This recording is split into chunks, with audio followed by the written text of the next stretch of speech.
What are some of dark events happened in history not many people know about? Kukikai, or the chicken poop prison in Thailand, used by French forces to hold political prisoners, rebellious Thai people, in the Chanthaburi region. The long-standing impacts of this much-feared torture are still felt in the region today. There's a Thai saying for those who buck authority that roughly translates to be careful not to get caught in a chicken poop prison. I learned about this prison from my parents who learned about it from theirs. How it worked was there was a small, 2-story prison. Bottom floor houses the prisoners, and the top floor is basically a huge chicken cooperative. The grated floor ceiling ensures that the chicken poop falls onto the prisoners below. Apparently, even though the maximum sentence in Kukikai was around a week, it was one of the most feared punishments there was. In my family's region in Africa, they used to carry out the death penalty by snake bite, just a snake bite to each ankle, and then letting the man spend his remaining time with his family before he died, under supervision. I thought it sounded sort of humane in a way, like our lethal injections, but apparently they say it was one of the most horrific ways that existed. The most horrific part is that your family watches this death. Letting the man spend his remaining time with his family here really means making him die a slow agonizing death in front of his family.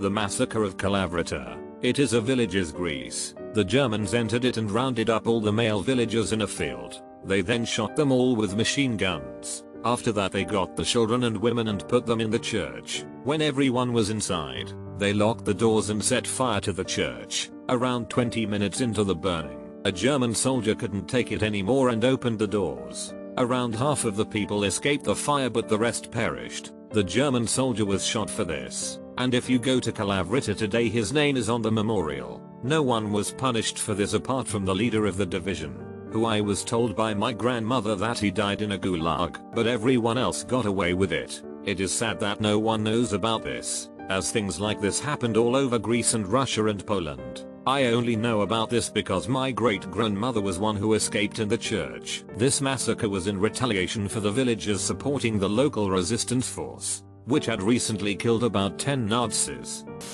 The Children's Blizzard. It occurred in January 1888 on an unseasonably warm day. The weather was nice and many school kids were tricked into not wearing coats or jackets to school, some only in short sleeves. While the kids were in class, the weather outside changed dramatically from warm and sunny at noon to dark and heavy like a thunderstorm, with heavy winds and visibility at 3 steps by 3 p.m.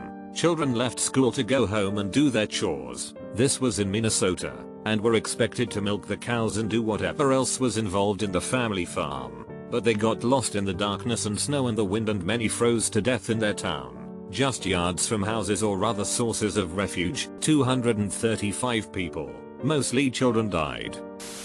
The Halifax Explosion.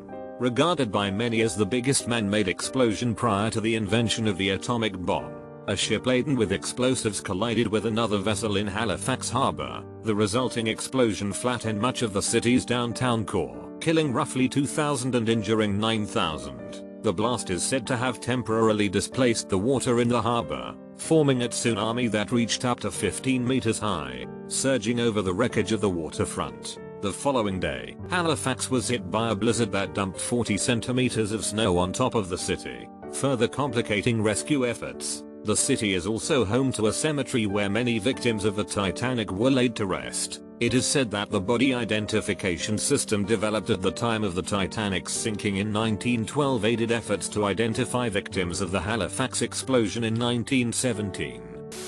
I'm not sure how dark it is, but most people don't know how bad the pillory punishment actually was. Apparently my great-grandfather was pilloried for adultery back in the day, and my grandfather once told me what he'd heard about how bad it was. Delaware didn't abolish the pillory until 1905. Most people think they just threw tomatoes, or maybe bricks, rocks to kill the person. Probably varies by location, but from what I've heard, this was very rare. And would you get pilloried, or worse, yourself? It wasn't meant to be a death sentence. In practice, it wasn't deadly at all, but horrifyingly gross, especially in the later years right before it was abolished. Crowds had become rather sophisticated about making it as bad as possible. What I heard happened to my great-grandfather in his 1-hour sentence was, they started by pelting him with rotten eggs. Often a few dozen would be available. Only then do they start pelting you with cow horse manure, dead animal guts, and even dog poop. The idea is that the rotten eggs make you really sticky to then everything else sticks better. The Radium Girls. In the 1920s, they worked at a watch company painting the hours on the watches using radium, a radioactive element that glows in the dark. They did this with no PPE and weren't told radium is dangerous. Meanwhile, the chemists had full PPE and worked in a sealed environment. Worse, they were instructed to lick the tip of the brush to make a very fine point. Some of them would paint their nails or their teeth with it for fun when they went out at night. They would develop cancer whenever the paint touched, and many of them had such decay in their jaws that their mandibles had to be held on with bandages. The January 1945 sinking of the MV Wilhelm Gustloff. It was a German ship carrying fleeing Germans from the Eastern Front to the west through the Baltic Sea. It was sunk by the Soviet Navy shortly after setting sail. The total death toll is unknown but estimated at over 9,000 since there were so many stowaways. It is the worst maritime disaster ever, several times more than the Titanic. It didn't get nearly the press because they were the enemy, so who cares? And the Nazi media certainly didn't report it because they're at the waning days of a war they're badly losing, so the last thing they need is more hits to their already sinking morale. The ideal maternity home here in Canada. From the 1920s till the 1940s, they took in babies from unwed mothers and they were selling them especially to desperate Jewish families in New Jersey. Adoption was illegal in the US back then. It was later discovered that the people who ran this business would starve the unmarketable babies by feeding them only molasses and water. The babies would last around 2 weeks on this diet. They put the corpses in wooden boxes often used for butter, and that's why the victims are called the butter box babies. The boxes were either buried on the property or at sea or burned in the home furnace. The parents who gave their child to this maternity home would go back and see how their child is doing, but were told the child has died when in fact it had been sold to adopting parents. Between 400 and 600 died in that home and at least 1,000 were adopted, but sadly, the adopted babies often suffered from diseases because of the unsanitary conditions and lack of care at the home. Margaret Beaufort, mother of Henry VII, father of Henry VIII. She was married off at age 12 to Edmund, 25, who was desperate to get her pregnant as quickly as he could. It was not unusual for members of the aristocracy to marry young. It was slightly more unusual, because of the risk to both mother and child, for them to get pregnant before the age of 14. Edmund died of plague while Margaret was pregnant. She was widowed and alone and pregnant during war. The birth was a very difficult one and would scar her forever. For a time they believed that she and her unborn child would perish. Not only was she very young, but she was also slight of stature and undeveloped for her age, so it's a wonder she even survived childbirth. It was so difficult for her that she never became pregnant again over the rest of her years, despite remarrying 2 more times. It is widely believed that she was physically damaged during the childbirth and was unable to conceive again. But it's also possible she was too traumatized to ever put herself in that situation again. Either way, Margaret devoted herself to her son, calling him my dearest and only desired joy in this world. You know Jameson whiskey? Well, a long time ago in like the 19th, one of their family heirs fed a little girl to cannibals. Like legit went and bought a little girl in the Congo as a slave and brought her up to a cannibal tribe because he wanted to see them. Of course, for years the family tried to bury the fact and the stories and such, discredit the witnesses, but the crazy bastard was happy to document the whole thing.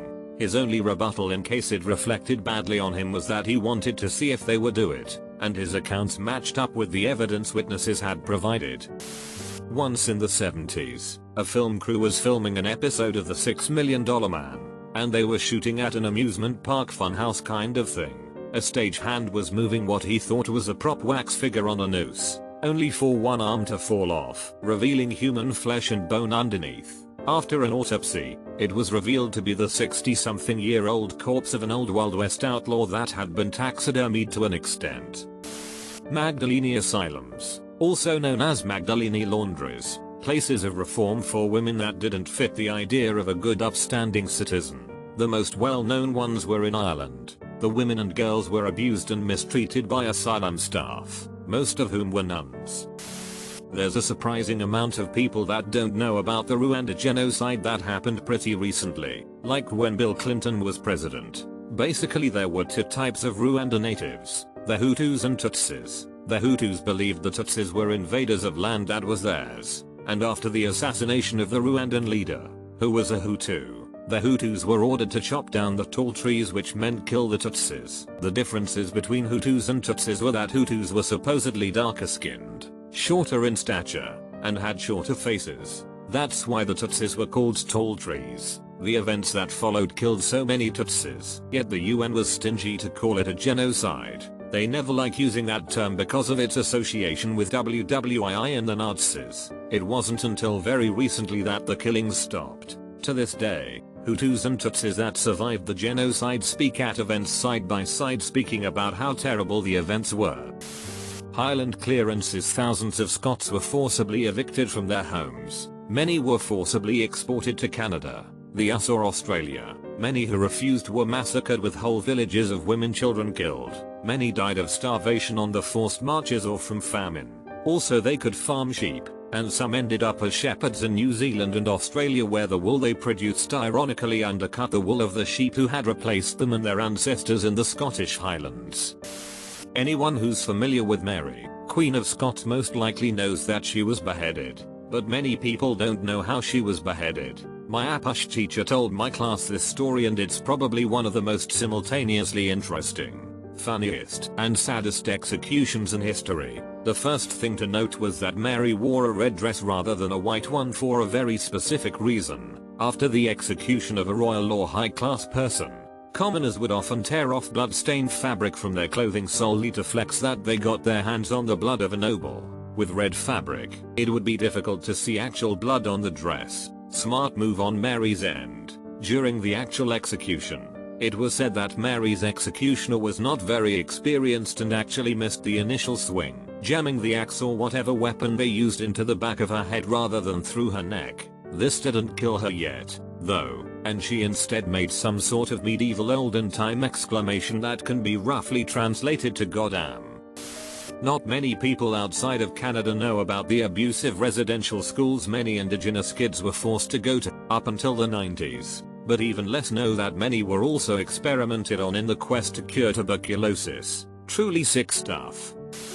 During Prohibition, the government funded and led an operation to release barrels of alcohol that they had poisoned to make people sick and shy away from bootleg liquor. Lots of people ended up dying, but people still drank more than ever.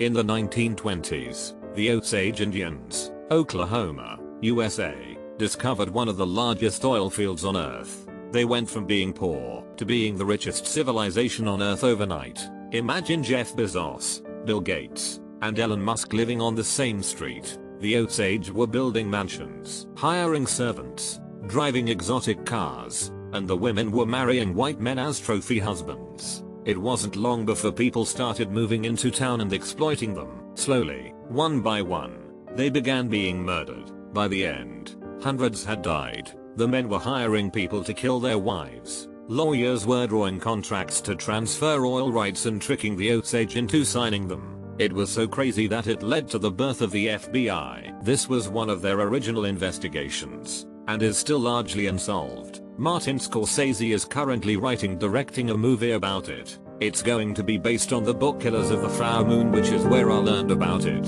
Super interesting read.